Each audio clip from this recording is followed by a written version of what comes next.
He has to be the unluckiest and the luckiest man in the world. When Joel de Carteret was 5, he got hopelessly lost from his mother in a bustling city market in the Philippines. Try as he might, he couldn't find her. So he was taken to a local orphanage and eventually adopted by a caring Australian family. For the next 30 years, Joel was an Aussie, but he always wanted to find his birth mother. Late last year, he started looking. And guess what? It was a 100 million to 1 chance, but he found her. Now, there's another chapter in this remarkable story. Sydney Airport this week. And amid the crowds, Joel de Carteret and his adoptive mum Julie are awaiting the arrival of a very special visitor. Hey, Ma. Welcome to Australia. Welcome to Australia. Joel's birth mother, Erminia, who he lost 30 years ago and only recently found. Welcome to Australia. Is making her first ever trip to Australia to see the man he's become. It's surreal. It's really surreal. You know, 6 months ago, never would have thought that my biological mum would be sitting next to me and we just get to hang out. Is it nice to see him again, to be here? Very happy and very excited.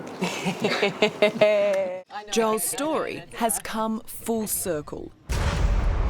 He was 5 years old when he became lost in a crowded Manila market after wandering away from home.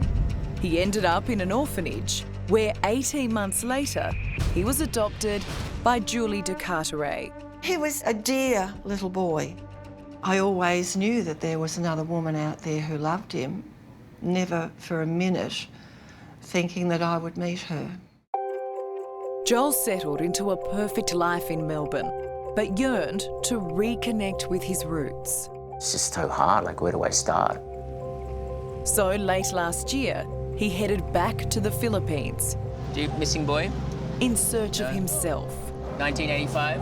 With few clues, Joel trawled the back streets of Manila, even appearing on one of the nation's biggest TV shows. Tatlong dekada nang nakalilipas. After a few heartbreaking setbacks, he finally found the woman who brought him into the world. She just started sobbing and hugged me.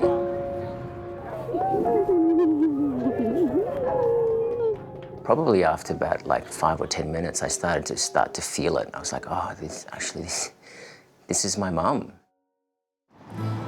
So this is Sydney, Ma. Yeah. This is very famous sights.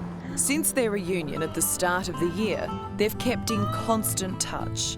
And over the next 2 weeks, Erminia will see firsthand her son's life. From the sights and sounds of his adopted country. Here you go, 1, 2, 3. There you go. Welcome home, Ma. To his home in inner Sydney. Remember this, Mum? And his work as a filmmaker, now making his own documentary about that magical moment in Manila. Found you. Found you, Mum. And his 2 beloved mums. It's just incredible. It's incredible to find somebody amongst all those people. It's wonderful. It's just a happy ending. Yeah. Everybody loves a happy ending.